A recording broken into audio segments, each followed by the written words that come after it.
subió un vídeo Gai Nihon que ha pasado un día completo con la Yakuza. Tengo ganas de ver esto porque la Yakuza históricamente en Japón ha sido una mafia bastante poderosa. A ver con quién pasa el día. Pasamos unos días con un ex jefe de la Yakuza. Caminamos por Tokio, visitamos su negocio actual y me habló sin filtros de su infancia, de la violencia, de la cárcel y de cómo intenta volver a empezar. Esta es una historia real y no todo el mundo querría contarla, pero en este vídeo nos lo cuenta todo.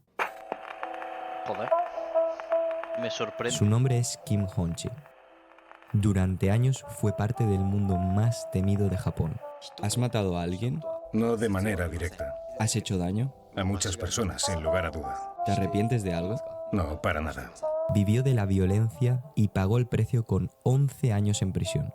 Aprendió a sobrevivir en la oscuridad y a convivir con cicatrices que nunca van a desaparecer. Hoy busca algo que en su pasado jamás existió: redención. Pero la pregunta es, ¿de verdad alguien como él puede empezar de nuevo? Yo nací en Japón siendo un coreano denominado Zainichi, una etnia que fue marginada y discriminada. Cuando salí del colegio japonés me obligaron a ir a un instituto para coreanos y de ahí entré a la Yakuza. Estuve en una organización muy violenta durante 20 años, lo que me llevó a ir a prisión 8 años y medio por unos delitos que cometí. Me han encerrado 26 veces y he estado unos 11 años encerrado en prisión. Me retiré de la Yakuza, me he reformado y ahora estoy decidido a entrar en la política japonesa para demostrar que hay personas como yo que pueden cambiar su forma de vivir. Lo que me sorprende es, por lo que ha dicho es coreano y fue a un colegio obligado, eran solo coreanos y de ahí accedió a la Yakuza. Gente que no son japoneses pueden acceder. La Yakuza es la mafia japonesa.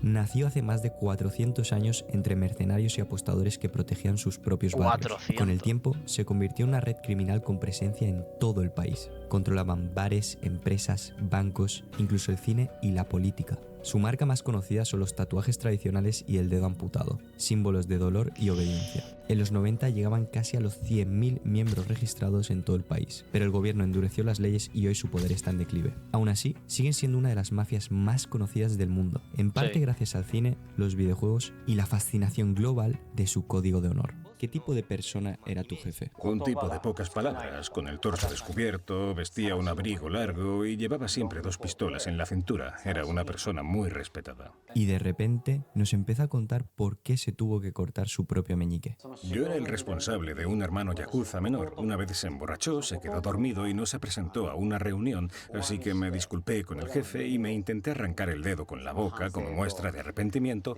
para que perdonara a mi hermano, pero me detuvo, dijo que no era necesario. Poco después le encontraron en su teléfono mensajes con una chica y vieron que se estaba quedando a dormir con ella. Ya había llegado tarde 3 veces por lo mismo y en la 4ª vez sí que perdí el dedo. Como no tengo meñique, así es como se ve. Tenía pensado ponerme un arma como prótesis y empezar a convertirme en un cyborg. ¿Y cómo te lo cortaste? Coges la mano con los pies y luego ¡pam! En Japón Pero al principio iba a intentar quitarse el dedo a bocado. Ya con algo que te meta un tajazo te va a doler. Pero a bocado arrancarte el dedo, madre de Dios. Y por estar a cargo de otra persona y que lo hiciera mal, acaba pillando él. Y tú imagínate, porque eres tú el que lo tiene que hacer, te sujetas la mano y el que te pega el tajazo. Existe una comunidad de casi medio millón de personas llamadas Zainichi. Son descendientes de coreanos que llegaron o fueron traídos por la fuerza durante la ocupación japonesa de Corea. Tras la guerra, muchos se quedaron aquí, pero nunca fueron aceptados del todo. Les negaron la ciudadanía, el trabajo y hasta el derecho a usar su propio nombre. Crecieron en barrios pobres, señalados y apartados del resto. En ese entorno, el crimen no era una elección, sino la única forma de sentirse parte de algo y poder traer comida a la casa. Honchi se crió con su abuela. Su padre y su abuelo murieron jóvenes, y su madre trabajaba en un burdel, por lo que solo la veía un par de veces al año. Vivían con muy poco, y Honchi creció aprendiendo a sobrevivir. Típica historia de una persona que acaba teniendo una infancia bastante mala y al final para acabar saliendo un poco adelante pues se acaba metiendo en la mafia japonesa, ¿no? En la Yakuza. Típico background, ¿no? De villano, por decirlo así. Unos días después volvimos a ver a Honchi. Quedamos en sus oficinas, un edificio enorme que ahora le pertenece y desde donde maneja uno de sus muchos negocios actuales. Allí nos habló de su paso por la cárcel, 11 años entre rejas, y nos va a contar de primera mano cómo es realmente una prisión japonesa. ¿Puedo preguntarte por qué fuiste a prisión? Con la ayuda de mis hermanos yakuza, controlábamos a bancos y otras instituciones para realizar financiamientos ilegales desde las sombras, secuestros, extorsión. ¿Qué fue lo peor que viviste dentro? La falta de libertad es lo peor. Si lo comparamos con las prisiones del extranjero, la gran diferencia es que en Japón siempre tienes a guardias observándote las 24 horas. No puedes ni tumbarte ni descansar en ningún momento del día. Se nos exige realizar trabajos como la fabricación de muebles, mesas como esta de aquí. Nos daban un salario absurdo que no se puede concebir para un mes. Era trabajo de esclavo, unos 400 yenes. ¿En un mes? Sí.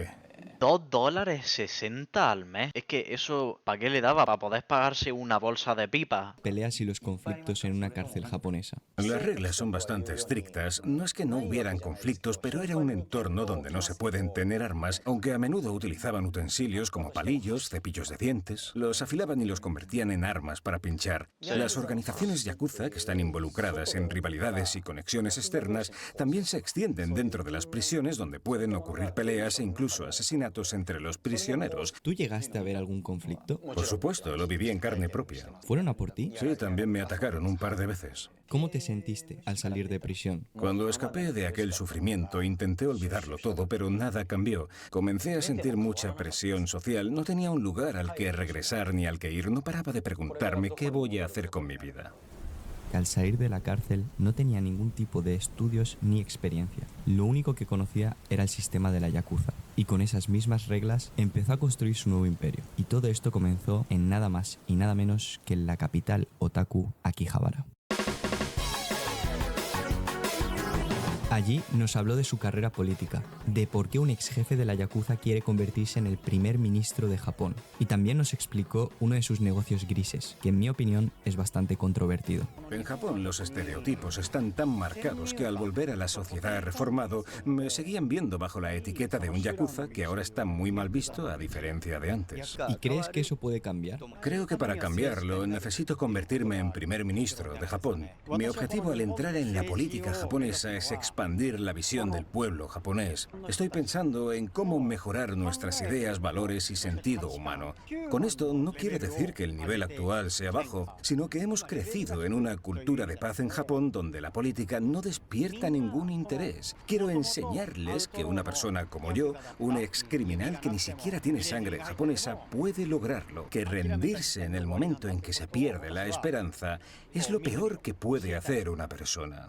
Mientras caminábamos por Akihabara, de repente llegamos a la zona de los maid cafés y noté algo muy raro. Las chicas maid bajaban la mirada, se tapaban la cara y también se alejaban al ver al señor Honchi. No era casualidad. Su nombre aquí significa problemas. Tras la publicación de mi documental con Vice, los dueños de algunos maid cafés en Akihabara que aparecieron comenzaron a ser investigados por el gobierno por explotación sexual, lo que ocasionó que muchos fueran capturados y hayan acabado en la cárcel.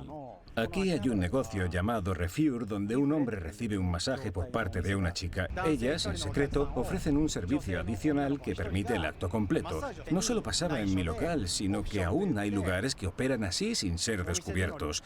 Yo trabajaba en el nuevo centro de Akihabara, justo en la entrada de detrás nuestro. Allí se realizaban estos servicios. Si se llega al acto completo, la policía puede intervenir. Así que les tenía dicho que no debían ofrecer esos servicios.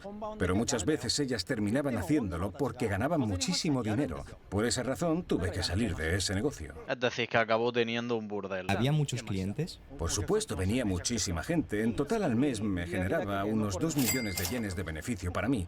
Eso con tan solo 3 chicas, más lo que se ganaban para ellas. Joder, macho. Mira que hay puteros, En todas las partes del mundo hay club porque funcionan. Si no funcionasen, no habría. Akihabara no es un lugar donde se le tema a la cultura yakuza. Aunque tenga tatuajes, me falte el meñique, nadie se asusta. Aquí nace el movimiento otaku. Da igual que seas diferente, aquí no te juzgan. Después de caminar mucho, Honchi nos invitó a comer en uno de sus locales favoritos. Primera vez en nuestras vidas que vamos a un restaurante de comida norcoreana. Vamos a ver qué es lo que comían los antepasados del señor Honchi. Y nos pusieron esta habitación privada solo para nosotros, ya que Honchi es copropietario de este restaurante. Hostia. Mientras comíamos, Honchi empezó a hablar de cosas que no esperaba. Dijo que la yakuza, la política y la religión no son tan diferentes entre sí. Y la verdad es que tenía bastante sentido.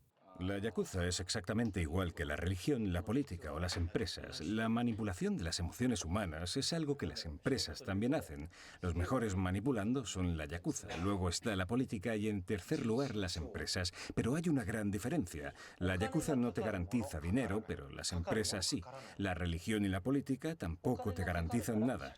Como los empleados reciben dinero, siempre se ve al jefe como una persona muy digna de respeto. Pero la yakuza es peor. Te hacen ver como los jefes tienen el Rolex, el Mercedes, y que si haces lo que te dicen, te prometen que tú también lo tendrás, pero si no lo haces, te conviertes en enemigo. Eso te lleva a hacer cosas inimaginables. Entre plato y plato, confesó algo aún más fuerte. Intentó quitarse la vida 6 veces. Había muchos momentos en los que me sentía entre la espada y la pared.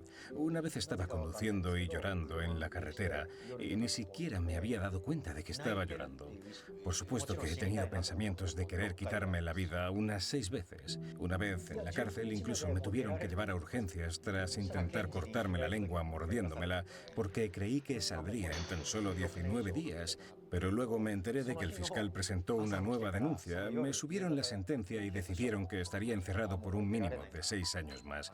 Ese día, cuando volví del juicio y me dieron esa sentencia, pensé, ya no voy a salir de aquí. ¿Y usted, Honchi-san, cree en algo? Yo no creo en nada. Creo que no tengo la facultad de creer en algo cuando mi propia estabilidad mental está en juego. He pasado por experiencias muy duras con la yakuza y ahora estoy trabajando para convertirme en político. Después tengo la intención de establecer mi propia organización religiosa. Luego escribiré libros sobre mi vida, narrando episodios verdaderos para las personas que confían en mí.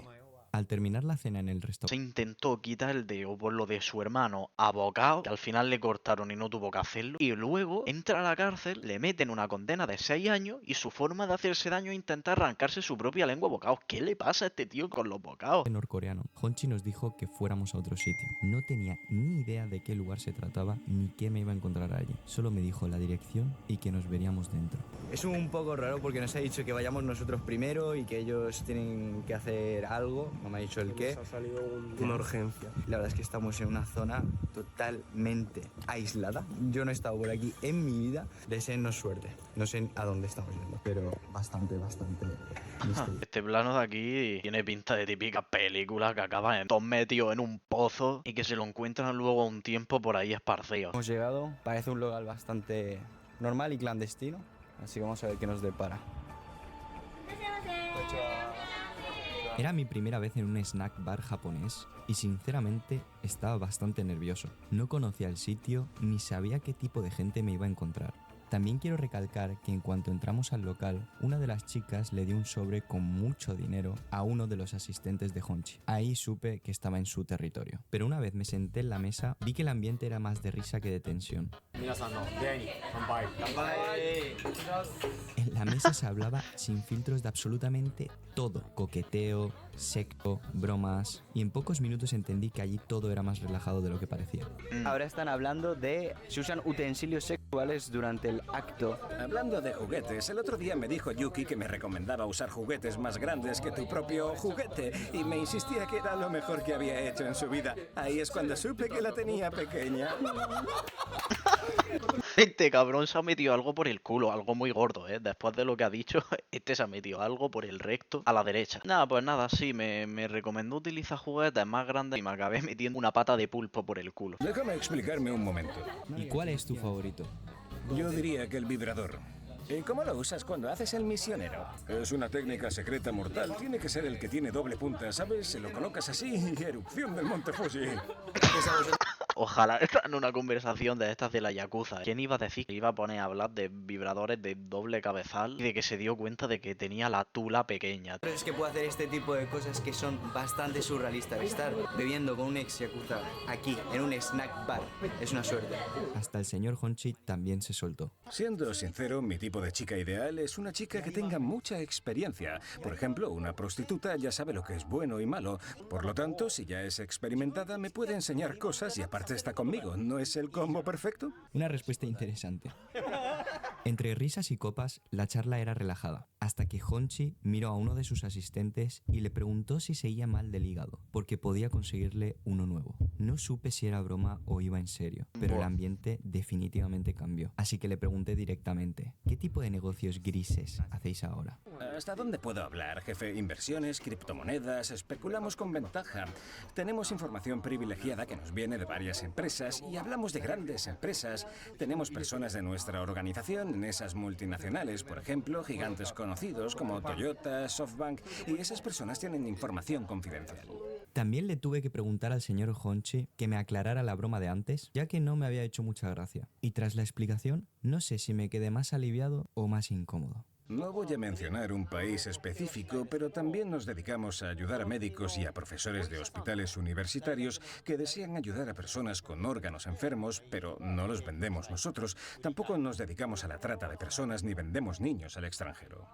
También nos dedicábamos mucho al comercio, a la exportación de productos como coches, estimulantes. No te puedo dar más detalles. Lo de los niños y lo de los órganos, vale, han dicho que no lo hacen ellos, pero ha sonado un poco turbio, porque vale, ya han dicho que tienen contactos de especular con X o con Y, pero lo de conseguir los órganos y exportar ciertas cosas y demás, dice que no lo hacen ellos y se limpian más o menos las manos si pagan y se encargan de conseguir las cosas a través de otros contactos que hagan ese tipo de cosas. Sigue siendo turbio, pero bueno. Salir del bar me tocó pagar la cuenta. 48.000 yenes, unos $320 por un par de cervezas y una hora en el local. Japón tiene estas sorpresas y este canal también. Así que si te gusta este tipo de vídeos, apóyalo con un like o una suscripción, que créeme, fue la cerveza más cara de mi vida. Buah. Después de conocer a una persona como Honchi, entendí que detrás del ex yakuza hay una persona normal. Alguien que vivió una infancia dura, que se crió entre la pobreza y la violencia y que aprendió a sobrevivir en el único mundo que conocía.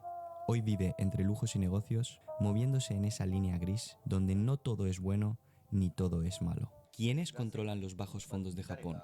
Hay muchos grupos poderosos en Japón, tanto locales como extranjeros. ¿Lo controlan extranjeros? Japoneses. En el futuro, ¿quiénes crees que van a ser las personas que controlen Japón? ¿Qué pregunta más interesante? Es evidente, no hace falta decirlo. La organización que lo controlará muy probablemente será de los países con una población grande. Puede que sea China, Rusia o incluso Estados Unidos. Hay personas de esos países que ya están controlando Japón en términos de número, influencia política, poder económico y unidad. La política ya está interconectada mundialmente. El actual presidente Trump de Estados Unidos dice eso, pero en el fondo, ¿quién controla el mundo? ¿Dónde está el punto de mayor influencia? Muchos pensarían que en Estados Unidos, pero en realidad son dos países de Asia. Pasó de contarme las heridas que ocasionaron el acoso escolar que recibió a las marcas que lleva hoy en la piel. Sus tatuajes cuentan su historia. ¿Y quién mejor que él para explicarnos su verdadero significado? Como nací en el año de la serpiente, pedí que me la tatuaran porque es mi animal chino, pero me dijeron que lo mejor es no hacerlo, ya que eso podría tener consecuencias graves, como acortar mi vida. Tras abandonar esa idea, pensé en mi madre. Ella es dragón, algo especial para nosotros. El tatuador me mostró cómo hacía los dragones. Resultó que era un artista especializado en esos animales mitológicos. El dragón fue inspirado en el mes que nació mi madre. Nació en un mes en Japón donde hay un juego de cartas llamado Hanafuda. El mes en que nació mi madre era el de los crisantemos, que en Japón son las flores que se colocan al morir. Así que esparcí crisantemos alrededor del dragón para que me O sea que hizo combinación de los crisantemos con el dragón que es el año de su madre. pusieran cuando yo muera. Se dice que entre todos los dragones de todas las variantes y colores, el dragón que es completamente negro desde el vientre hasta los cuernos es el más poderoso de todos. El negro, el tatuaje este blanco y negro, la cara del dragón y demás, está guapísima, me gusta más que el que tiene el tío este hecho. Sin embargo, en China se dice que el dragón negro es demasiado fuerte, así que es mejor no tatuárselo. Generalmente los dragones son representados con 3 dedos, pero hay unos pocos que tienen 5. Así que le pedí que me tatuara el más poderoso, un dragón negro de 5 dedos. Entendí que su historia no va solo de crimen o redención, sino de cómo alguien sobrevive cuando el mundo te cierra todas las puertas. Hoy intenta vivir entre la luz y la sombra, buscando un lugar en una sociedad que aún lo juzga. Y al final, la pregunta queda ahí. ¿Merece una segunda oportunidad? ¿Qué habríamos hecho nosotros si hubiéramos crecido en su mismo lugar? じゃあ本地さん最後 Sí que es verdad que se le ve como que está, vamos a decirlo, reinsertado en la sociedad. Tiene negocios y hay una cosa que no se puede negar. Él ha estado metido en la Yakuza, él ha sido jefe de la Yakuza, él tiene contactos que probablemente a día de hoy sigan en la Yakuza y él tiene muchos contactos en general porque en la época en la que estaba él, pues eso, controlaban mucho más, que si hacen negocios raros, que exportan al exterior según qué cosas, han hablado de órganos, se mueve un poco en esa línea gris. Entonces, está ahí la cosa. はい、迷ってる若者とかに一言は言いたいことはあります？若いうちは本当に何だろう、生きることとか勉強に励むとかいろんなこう友達と遊ぶとかいろいろあると思うんですよね。で本当大変だと思う。で大人になる前に時間も長く感じるだろうし、いっぱい悩むと思う。でも心配しないでほしい。大人になっても変わんないから。ただ一つ言えるのは、小さい頃に苦しい思い辛い思いしてる人間は大人になったら苦しいとか辛いとか思わないから、いっぱい辛い思いをしてるんだなって自分が感じたら、それを諦めたり投げ出したり、特に自分の人生を棒に振ったりね、自暴自棄やけを起こさず、きっと人間って悪いことがあればその分いいことがあるから、辛い苦しい思いをしてる分だけラッキーだったりハッピーだったりいいことしかないんだと思って、それを信じて生きてほしいなって思いますね。素晴らしい。 Bastante buen mensaje, la verdad. ありがとう Aplausos. ございます本地さん。ありがとうございました。 Muchas gracias.